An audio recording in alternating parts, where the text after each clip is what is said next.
Welcome on into 19 on the Clock, your Tri-State high school and college sports podcast from a brand new podcast studio. Where are we? If I swear you're turning into the right thing if you're as confused as we are. I am your host, Brad Pushkar. Joining me as always is my co-host, Jackson McCarty. Jackson, how are we doing today? And how are you enjoying the new digs? Living lavishly, Brad. Yes. That's how I define it. I really do. So I know I do this fairly often, but for a look behind the scenes, when we initially were kind of working on this and trying to get the podcast off the ground, this was the room we thought we were going to be in. Yes. And we weren't sure about the video capabilities and how it was all going to fold out. But this room has been in progress for a little bit, trying to get it up to speed where it needs to be. Yes. So this was always the envisioned home of the podcast. Very happy that vision is now coming to fruition. And I always say when I pitch this to our bosses of, hey, this would be Jackson and I sitting down talking, this was what I wanted, was right. More of us turning and facing instead of doing this with our lavalier mics and all that. And the crooked chairs. Yes. And we have the loud chairs too. Yes, we have upgraded massively here. Very excited to be in this room, and now the weather team. Yeah, and now they get their space, we get our space, and everybody gets along and loves each other. Yeah, That's we got different apartments now. We're good now.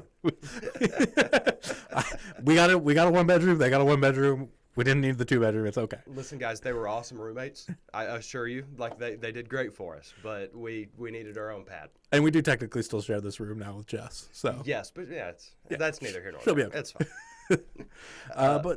But hey, we're still. We made it all in time for the tournaments. Yes. For playoff basketball. Which we were discussing. Going to be way easier for us to do our brackets in this room because hooked straight up to the computer, so you won't have to watch us try to doodle our way through, disaster. Our big plan is to kind of incorporate the screen a little bit more. So if you're watching on video, there will be a little bit more options for things that we're going to be able to do from here. And if you're listening, as always, we will do our best to still describe everything that we're doing. Of course. But speaking of what we're doing today, we wrapped up all of our team coverages. We caught up on college basketball and things like that. Mm-hmm. So we're kind of taking a little bit different, focusing on some different topics. I know Ohio, you said, has one more week of high school basketball. College still has a couple more weeks before we really get into tournaments and things like that. But your big idea for today is we're building essentially a high school all-star team. Yes, and before we jump into all that, I do want to talk a little bit about Summit Country Day. Yes. And don't want to spend too much time on it because it is one of those weird OHSAA rule gray areas where I don't really want to speak out of turn on it. But essentially, Summit Country Day has had to forfeit, I believe, 4 games, maybe 5. Something to do with an ineligible player. I believe it was like a transferred in situation, went past their allowed limit and continued to play that young athlete. They will now be out of the race for their conference title because of those forfeited wins. So for anybody who's, maybe remembers our specific focus when we talked about Summit and things like that, the reason they are not in that race was because of that. Now, there's still going to be a problem for seeding because they're absolutely still going to get into the tournament. Sure. They will, be going up against, they'll probably be more like a 5 seed now instead of a 1 where they can kind of make some more damage from within. But, that's going to have some massive implications on what things look like next week. That'll definitely be interesting to see how that all ends up playing out then. Because, it's kind of like now that I'm really thinking about it, it's not even like a lot of college experiences where a college team would have vacated wins or losses and things like that. And it's just like, they played them in the postseason, and that's what went away, not really the regular season exactly. as much. But this is entirely regular season based. Better to have it happen now, I guess, if it's going to have to happen. Yeah. That just a big thing that we did need to at least broach on a little bit. But to circle back to the big picture here, I believe the mode is called NBA Blacktop. On the 2K video games, where you can set however many people you want to play, 5v5, 3v3, what have you, and you collect this assortment of whoever you want to play, and just trot them out there, see what happens. Yeah. I've kind of, in the spirit of the tournament starting before long, I went ahead and assembled a starting 5, boys and girls, in Ohio, and I put a limiter on myself because I didn't want to just make this the GCL South show or the ECC show. So whenever I used a conference on either side, boys or girls, I cannot use that conference anymore within that gender. Okay. So there can only be one GMC boy. There can only be one GMC girl. Okay. Kind of thing. And is it two guards, 2 forwards, a center? Is it for guys? It's 2 guards, 2 forwards, a center. Okay. For girls, I struggled a little bit to find like a traditional big, so I went 3 guards, 2 forwards. Okay. And plus, the girls' game is played a little bit more like that. Yes, absolutely. Whereas the guys, you kind of do need that big man a little bit more. All right, so we just want to go ahead and dive into it. Let's dive right into it. Let's start with the men's or the boys. It's an easy one to start with, just because he's such a frequent flyer on this podcast, and I feel like I talk about him fairly often. Yeah. We did the GMC. I mentioned it. That's why I used the GMC as the example. As I believe the first episode of our previews, where it was just player focuses, Trey Perry made it on there, and he's still sticking around. Hey, kid's a superstar. Legitimately. Yes. I've been to see a couple of his games live, and it's one of those things that as soon as he gets the ball, at least 2, maybe 3 people have immediately circled up around him. Yeah. That's, he's just that kind of talented guard, somebody that you want at the forefront. And I've got some numbers here for you. 22 points per game, 4.4 assists, 5.2 rebounds, 1.3 steals, and then 6 games of 30 or more points. That kind of production you just can't match. And all the way around, especially when you're drawing those coverages, you just toss it right over, feed it to your big man down low, easy buckets, and then whenever they do actually kind of have to fan that out, he's lighting you up. Yes. He's just one of those guys that even whenever you have all those men on him, you're probably still not going to stop him. And I can't remember if you did say this at the top, but he is Lakota East. Yes. Sorry, I don't even think I did. But, okay. Yeah, I was that was when I was like, I'm pretty sure it's Lakota East. I just want to make sure everybody else knows. Yes. Which worth mentioning, Josh Tyson from Lakota West was absolutely in contention here. Okay. Another guy, I know we're not at that point yet, but I do want to make sure to mention Jaden Arnold. He didn't make the list here because kind of how the positionings fell. I needed somebody else from that conference, but. Sure. Trey Perry, Lakota East, taking GMC off the board immediately. Really didn't have to think just too terribly hard about this one. Yeah, I was going to say he's been kind of the guy that you've mentioned all year so far. Yeah. So that makes sense to me. Who would be then who's his 2 guard? Joining with him in the 2. Yeah. Yeah. Damian Dawson from St. Bernard Elmwood Place. Okay. I haven't been able to see him live this year, but I have gotten to see a couple highlights here and there. Very impressed with what I've seen from him, but it's the defense that gets him on this team. Obviously these offensive numbers, 21.7 points per game, 2.6 assists, you're taking those. He's on this roster for 5.4 rebounds and 5.3 steals a night. That's solid. Yeah. If you've got somebody... 5.3 steals a night. Ooh. Which is weird because I think he only has one game of more than 10 or of 10 or more steals. Okay. But it's like 7, 6, 4, 7. It's sticky fingers. Yeah, constant. Yeah. Exactly. And it's a constant effort from him, just knocking anything and everything. Fastest hands out here. So a real valuable guy that can step up, guard a couple of different positions, is always going to be a problem for those guys up top.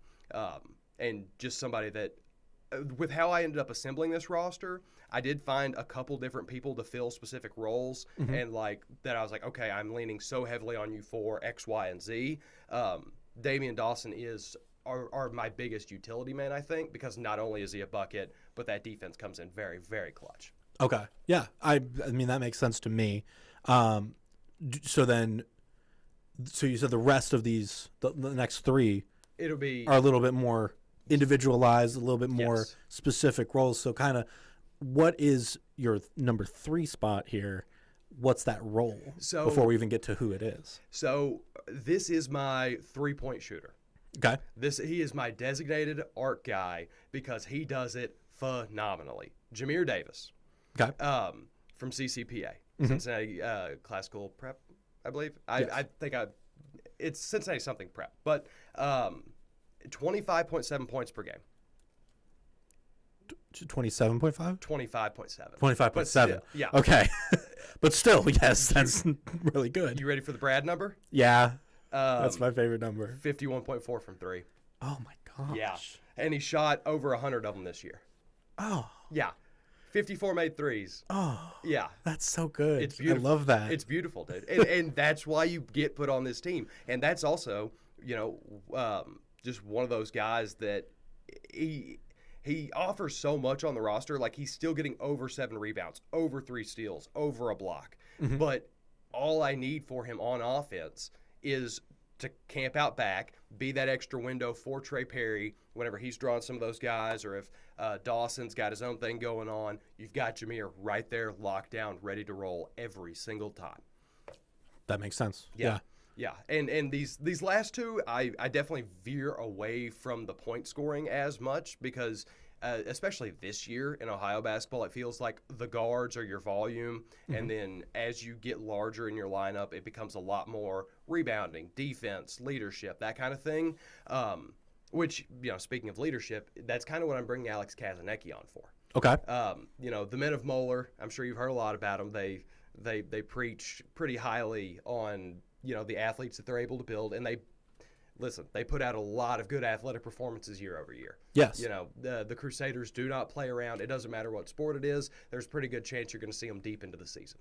And I was going to say, you mentioned the Brad numbers. Yes. And I always like big men who learn to shoot from 3 because that's such a valuable, even just long-term thing at this point. I always remember, because I covered Caleb Swanigan at Purdue when he was getting ready to go into the NBA his sophomore year. His big thing was you need to learn to shoot from 3. That was what every scout told him his freshman year when he went to the combines and things like that, was you need to learn to shoot from 3.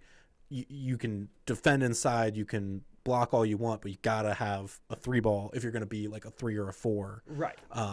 And having that while still getting over 5 rebounds, getting over 6 rebounds a night, that's solid. That's what you want to see. Absolutely. And I don't want to say the reason, but a big reason he's on this list for me is because I was at the Moeller-St. X game this past Friday.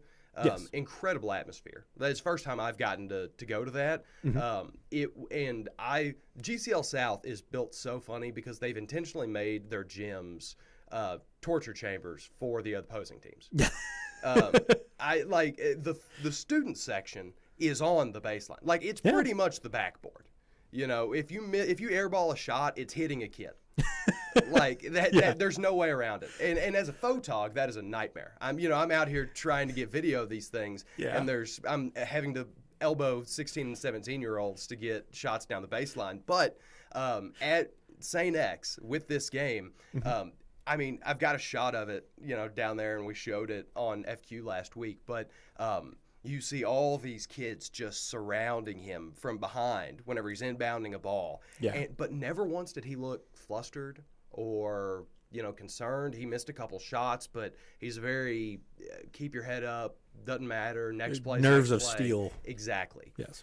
So on top of these numbers that you're already seeing here, like the 17 points per game and the 6 rebounds and all that, it comes down to I need somebody who's going to be a stable hand, even if he's not going to be the one taking my last shot.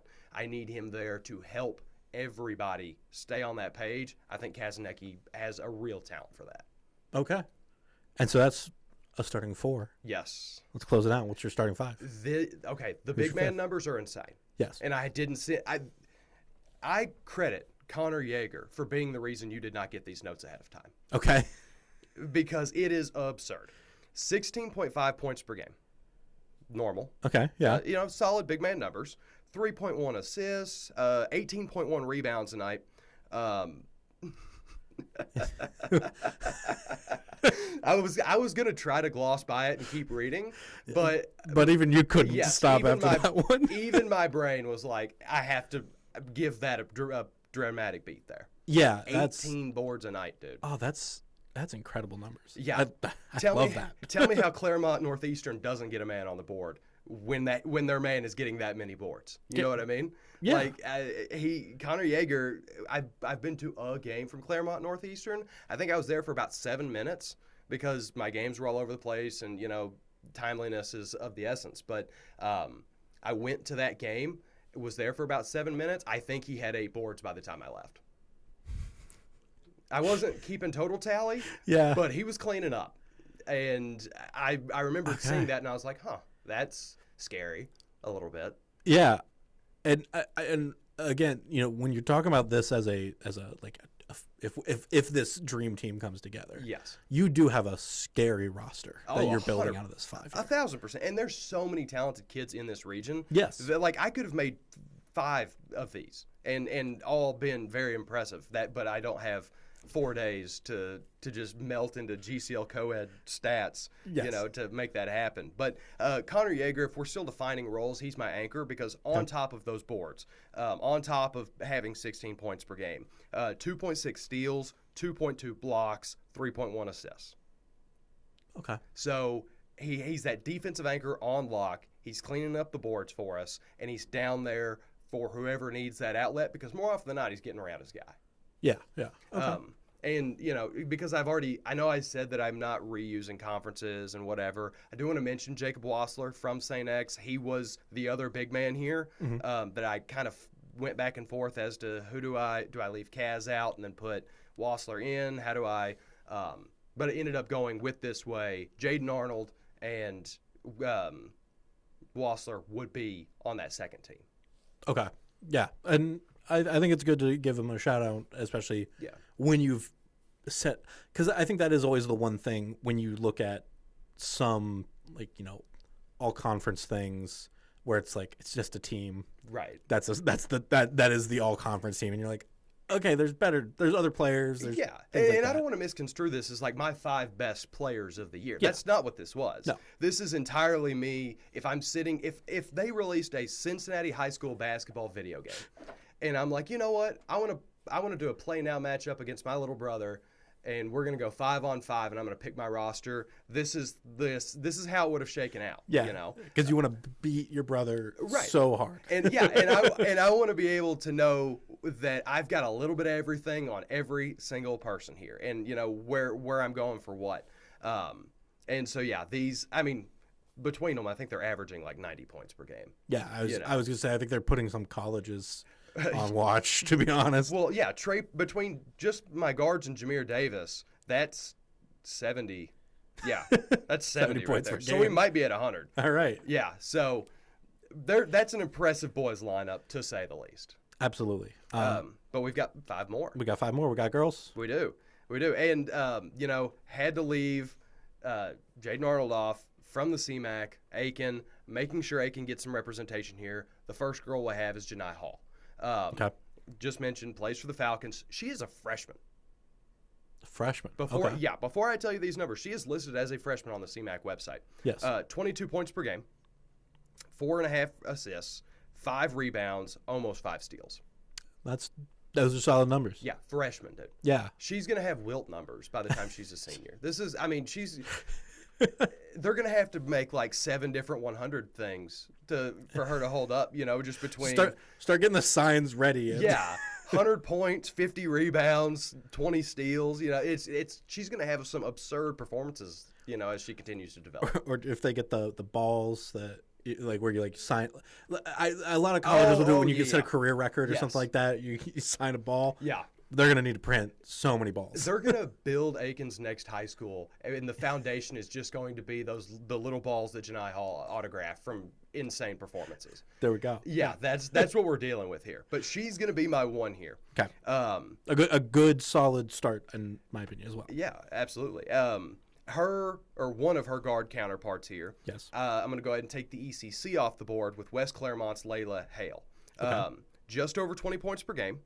Another 4.3 rebounder, a little over almost an assist and a half, almost a steal and a half, a little bit more of a reserved role, mostly a primary scorer. If I think she's one of the better scorers that we have in the conference, or in the tri-state rather. Mm-hmm. And I like the ability because she's not just a super distributor, but she has done so much to be at the forefront of West Claremont, and what's been a pretty good season for the Wolves. So I wanted to make sure that she got some of that shine and was given a chance to kind of almost be like the Carmelo of this roster. If that makes any sense. I don't know, like the positions and whatever don't quite line up. But, yeah, I know. No, but I still get what you're saying. Where it was kind of like, oh, okay, that closes everything up. Yeah, that makes sense. To continue referencing video games, in 2K, I used to be nasty with Harrison Barnes. I don't know why. Something about his jump shot really worked for me. Yeah. And I would always bring Harrison Barnes on, be it starting bench, whatever, so that I could pull him in and get a guaranteed 10 points if I needed it. That's what Layla Hale is for me. Okay. Which is not what Harrison Barnes is in real life at all. But just, weird things being a Mavs fan. Well, and I one of the podcasts that I listen to is the Rewatchables with the Ringer Network. Yep. And they like to use a comparison for a streaky player, the Dion Waiters. Yes. And they use it for actors. But this kind of feels like your Dion Waiters, that no matter what, you can bring her in and get you those 6 point or 8 points on 4 attempts, and then you're like, all right, it's like awesome, you're good. Yep. You got your minutes in. Yep, it's just like, and now you can chill out until we need you again. Yes. But yeah, Layla Hale absolutely playing that kind of clutch fill-in role for me in a sense. Sure. And then the last guard that I want to include here, Madison Parrish. Mm-hmm. She's kind of our gadget, I'd say. She's a little fanned out across, definitely a defensive presence. 17.6 points per game, almost 3 assists, which, with our assist totals, that would put her second on the team here. So, kind of our secondary distributor as well. Yeah. 4.3 boards, 2.5 steals, about a little over a block. Not really much that you're missing out on.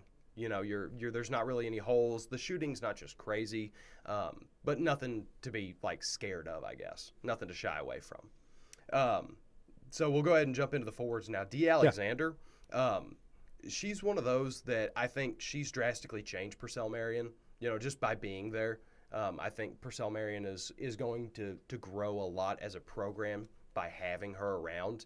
Okay. And with numbers like that, it's very clear you can see why. Yeah. 20 points per game, 42% from 3, 7.3 rebounds, 2.1 steals, and a leader. It kind of, I don't want to say that she's that Kazanecki role for me, because she is also kind of our spot up shooter in a lot of rights. If you're over 43% behind the arc like that, your role is going to kind of start getting defined by that when you're surrounded by this kind of talent. Absolutely. Yeah. But she's one of those that I would argue that she might be the most transformative player for the program that she's at, of anybody in the Tri-State this year. I think that if I'm giving somebody a most valuable player award, not necessarily best player, but true definition most valuable, I think D. Alexander would probably, at the bare minimum, be on the Mount Rushmore for that. Okay. And if not, winning the thing outright. I really do think that she is an incredible talent that was very needed, and I couldn't afford not to put on this team. Sure. Yeah. Yeah. I kind of agree with you at this point, where she almost feels like the piece that you're building around. Yeah. From what we've seen so far, at least. And as a matter of fact, so what I did with this was I opened every conference in Google, and went through and made a short list, and then dwelled mine back, and the boys list took me probably 30, 45, maybe-ish an hour to develop all the way. With the girls, I didn't even open the conferences back up and typed in D. Alexander. Yeah. So I was just I'm not going to be able to find somebody that's going to usurp her. Not to say, not to discredit the MVC, with those limitations that I put on myself, but that is your 1A. Yes. And there's no getting around that. And then to carve out the rest of the lineup here, my final one, Allie Robertson from Harrison. We got some SWAC representation, which, I don't feel like we get to talk about the SWAC as much in basketball as we do in football, because Harrison and Mount Healthy do so much on the football side. Yes. Allie Robertson has been Miss SWAC this year, as far as I'm concerned. 22.3 points per game, 10.7 rebounds. That right there was massive, because without that traditional big, we needed somebody to handle the post. That's Allie. Yeah. On lock. 2.8 blocks, 1.7 steals, 1.5 assists. So true anchor in the post, getting my boards, keeping the glass clean, sending stuff into the rafters. We got one. Yeah. And to round us out there. I was going to say it was already such a good 4 pick that then you're like, and here's the 5th. Another great player. Well, and that's the thing, man. It's like this basketball season has been a little weird, I feel like. I don't necessarily think we have like a Mr. or Miss Ohio basketball in our midst this year, if I had to guess. But we do have so many incredible players that really lend themselves well to an idea like this, because there's so many folks where it's like, man, if you imagine assembling that roster together, because they're all A minus folks. They might not get the big award, but if you put them all together, it would just be complete and utter chaos. Yes. So. Yes. Yeah. Well, hey, I'm not gonna lie, that was really fun to hear how you picked that out. I had a good time with that. And now you're tempting me into doing that with college in some way, but I don't know how I will. You could, let's see. So we have UC, Xavier, NKU. Yeah. If we extend to Miami, you could use Kentucky, because we talk Wildcats fairly often. That's 5, but then you know what I mean? Like we need, if we could include like the rest of the Ohio Maction schools or something, and where you can only use one from each team. Maybe I'll do some all conference picks. Yeah. Maybe. Okay. We'll see. We'll tease that. Yeah. Work in progress. We'll figure it out. But yeah, and as we go on to college here, as we bring it up, the thing that I really want to talk about today is just kind of where UC Bearcats are sitting at this point in the year. And bless you. Thank you. So for a reminder, right now, this is Thursday, and this is actually the same day that this is coming out for once.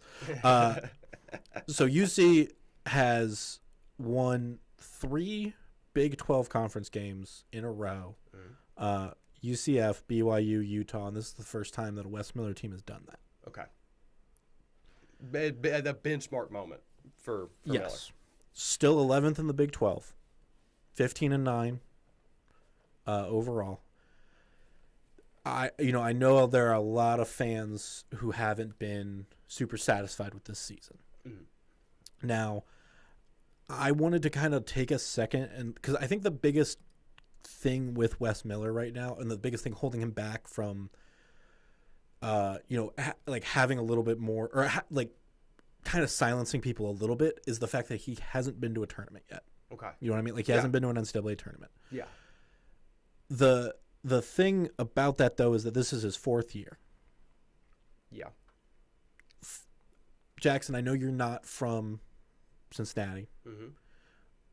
In your eyes, do you know the big 3 in a way of Bearcats coaches for basketball? No. Truth be told, no. I couldn't start assembling that lineup. Okay, so I would argue number 1 is Bob Huggins. Yeah, winningest coach. For whatever reasons, every time I hear Huggins, I immediately go to West Virginia, and that shouldn't be. And I think I mean this in the nicest way. I think it's a little bit of age in a way too, where absolutely. I was growing up watching him coach the early 2000s. I'm sure when you kind of picked it up, it was like, he was at West Virginia by then. Yeah. So that's totally understandable. But yeah, so for me, you have that 16 years. You have those 90s teams that make those Final Fours, things like that. Then, I'm not putting this in order, but you would also have Mick Cronin. Had a lot of NCAA tournament success. Was there for 13 years. Is 296 and 147. So he's 100 wins less than Huggins, about 20 more losses than Huggins. Okay. Just for reference. Yeah, just to put them in their box. And arguably, the coach that you'd probably put above everyone else is Ed Jucker. He was the coach that led them to the national championships over Ohio State in the 60s. Okay. Now, the thing about that, of course, is back then, like 24 teams in the tournament. Right, and the talent wasn't quite as fanned out as it is now. Well, the year before him was Oscar Robertson. Okay, there you go. And so George Smith was the coach. George Smith goes to AD, gets Ed Jucker. Mm-hmm. Ed Jucker, I think, loses like 3 games or like 5 total games over his first 3 years. Oh wow. Yeah, it's a very good run. By the end of it, at the end of the 5 years, he kind of was like, I need to step back for my family and stuff like that. Goes on to coach the Cincinnati Royals with Oscar Robertson, things like that. Yeah. So we can always. I wanted to use him as a small comparison, but it's also like he came in off a coach, another like arguably legendary coach who had built a really strong program. That coach is still the AD, and there you have that communication. It's a lot easier to just kind of take over than a coach leaving and taking everything with him, like you see more often today. I know people probably aren't going to love this comparison. Okay. But it's like when Brad Stevens stepped out and then Ime Udoka took over in Boston. Yeah. It's one of those where, because people don't love the comparison because it's Ime. But yeah. But yeah, it's one of those type situations. Yes, but that like whole flow is kind of the close match here, and so that's why I kind of want to compare Wes Miller to Mick Cronin and Bob Huggins. Okay. So Bob Huggins didn't make a tourney for 2 years. Mm-hmm. This is when they're in the. So year 3 is when he made the tournament. Makes his tournament in year 3. Okay. Cronin makes it in year 5. Okay. Wow. So. Again, and we're only through 3 full years of Wes Miller, right? And that's where we're drawing the alarm bells. Yeah, and I think the thing that you can actually I think the actual alarm bell is the fact that like arguably Dylan Mitchell isn't. Dylan Mitchell was a 5-star prospect, was at the University of Texas, comes to UC, wants to get into the culture here. And you're not seeing him exceed in a way. Like he's succeeding, but he's not exceeding what you would have wanted from him. And I think that's what a lot of fans want. And that's where I'm like, is that a Wes Miller problem in a way where it's like, is this guy not coming? Is this coach not raising this player up, or is this player not raising or like coming to meet the coach? Right. You know what I mean? Is this a situation where the player's not maybe? Is it more of a player issue or a coach issue? Just in simpler terms, especially whenever it's a guy that, while he was highly recruited, he's been in college now for this was his third year. This is his 3rd year, I believe. Yes, 3rd year. And whenever you get those transfers in, especially to a program that on the totem pole is lower, you kind of start to wonder what that means for development. Is that a confidence issue? Is that where are the faults? Yes, and so that's kind of just the thing where I'm like, I don't know if now is a time to call for a Wes Miller replacement. Yeah, I don't. You know what I mean? So I can understand with the cold start relative to where everybody had them. Well, I think the thing is that it's also now it's less. You started warm. You started hot. Yeah. They were up there, only losing a couple of games that I don't think they really lost a game that necessarily was one they shouldn't have. There was that Villanova game that was within 8 points, but you beat Dayton, you beat Xavier, you beat a ranked Dayton. You kind of crushed Georgia Tech. You came out strong against those opening teams that are a little the smaller schools and things like that. But it's once you hit your Kansas State, you started hitting conference, and as a 4-game loss streak, and that Kansas game, only scoring 40 points, right, is still kind of the big thing. And I know that was when Wes was like, "Nah, this is where it's got to change. This is where we got to change." Yeah. And you get a couple of games, but then you go on another 4-game loss streak.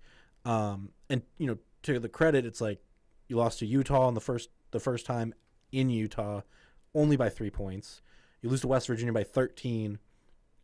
You're finally coming back with a UCF, BYU, Utah, about 10-plus point wins for each of those. But now you have Iowa State, That's a tough challenge. Yeah. You're going to West Virginia. You're going to Morgantown this time. Mm-hmm. Then you have TCU and Baylor coming here. Mm-hmm. At Houston, number 6 in the country. God. Kansas State, Oklahoma State. Yeah. And gauntlet. Yeah. And this is, if they go out of this, at this point I would chalk up Iowa State and Houston as losses for UC. Because I don't, I don't think that they're going to rise to that occasion per se. And then is it 3 wins? Is it 2 wins? Is it 4 wins? What are you actually going to get out of that run? Are those 2 games the only 2 you've dropped? Because if so, then you've absolutely had a transformative situation here. You're rolling into the tournament with some real momentum. Yes. Which I do think it's fair to at least be raising the alarm bells, just purely because the expectations are the expectations. If you don't meet them, what are you to expect, especially in the modern age when there's really not much patience?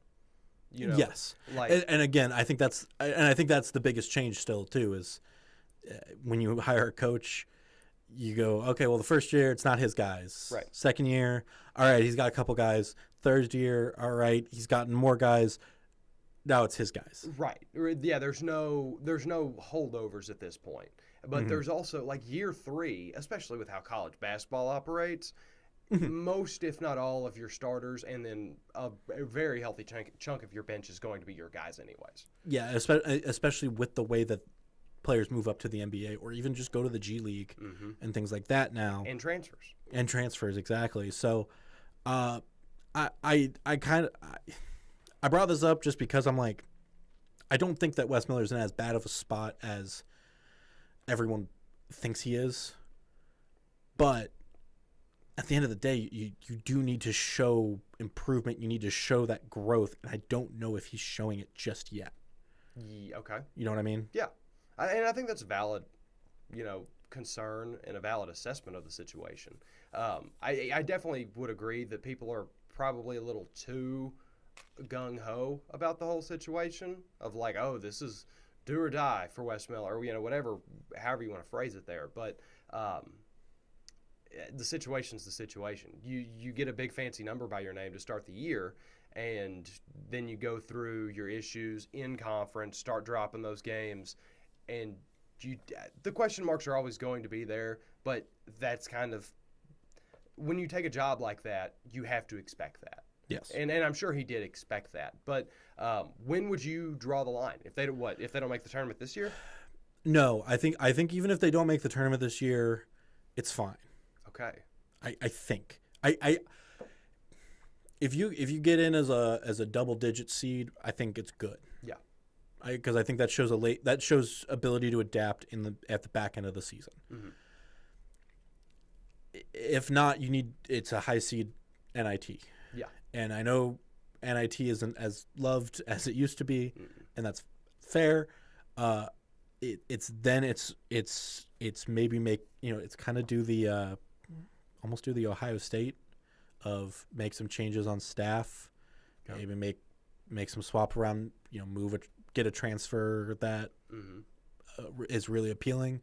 But if you do that, then you need to show that guy is going to fit the system, is going to come in, mesh, and then be able to produce results. So. Yeah, that makes sense. Okay, so next year is really where I think next year is really your do or die. Okay. Yeah, that makes sense. I'd say. For the UC fans that might be listening, tell us where you're at with the Wes Miller project. Yeah, we want to hear your thoughts. You can find us on X. You can also I don't know actually if you can leave comments on you can on our YouTube. Well, yeah, leave comments on our YouTube. I think you can also leave them on the audio versions in some spots. I think Spotify has comments now. I don't know if we have it, but I know they have comments. Well, and I know like App Store and Star, whenever you're giving it reviews, you can. Yeah. But I would recommend the Twitter or the YouTube page. Yeah, Twitter or YouTube. We want to hear your thoughts. Leave them below. But yeah, so that's kind of where we're at right now. Definitely a holdover week. We're right in the middle of. I know it's such a weird spot because you're like, ooh, we're so close to playoffs. You know how we have first winner, and then fourth autumn. Oh yeah, and then fifth season. Yeah, and then first spring comes in. This is kind of our first spring. Yeah, you know what I mean. This is like we're sitting here and we're like, oh, it's Oh, it's so close to the end.